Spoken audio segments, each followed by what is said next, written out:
Norman Gosby was sitting on a bench hidden behind the bushes in Hyde Park. It was a warm May evening. The sun had already set, and it was rather dark, but he could still make out the faces of the people who were walking past him and hear the sound of their voices. He was a philosopher and liked sitting in the park, watching people whom he didn't know. While he was wondering who they were and where they were going, a young man came up to the bench, gave a quick look at him, and threw himself down by the side. The newcomer was well dressed and looked like a gentleman. His face was sad, and he sighed deeply.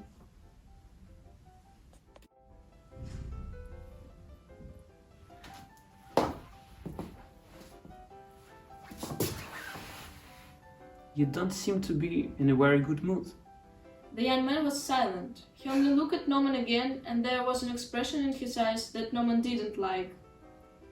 I really don't know how it all happened, but I've done the silliest things that I've ever done in my life. Yes? I came to London this afternoon. I had a meal at the hotel, write letter to my people, giving them the address, and then went out to buy a piece of soap. They are supposed to give you soap at the hotel, but it's always so bad, so I decided to buy some for myself. I bought it, had a drink in a bar, and looked at the shops.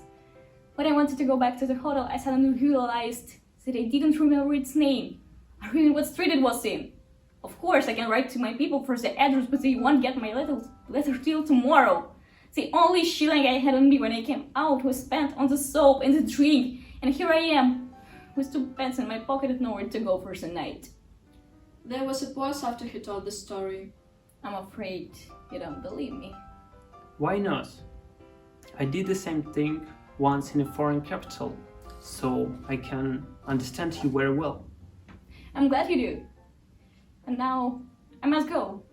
I hope by the time it gets quite dark, I have found a man who will believe me like you did, and will agree to lend me some money. Of course. The weak point of your story is that you can't produce the soap. The young man put his hand into the pocket and suddenly got up. I've lost it. It's too much to lose a hotel and a soap in a day.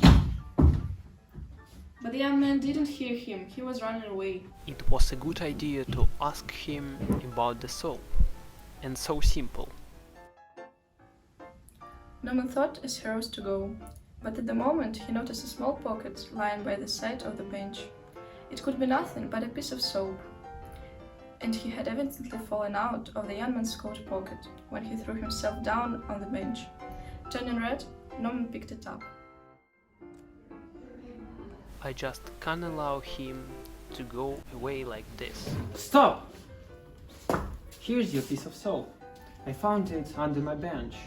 Don't lose it again. And this is £1 for you if it can help you. So this is my address card.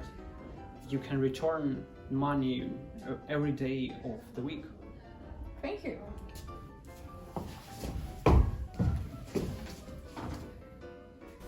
It's a good lesson to me.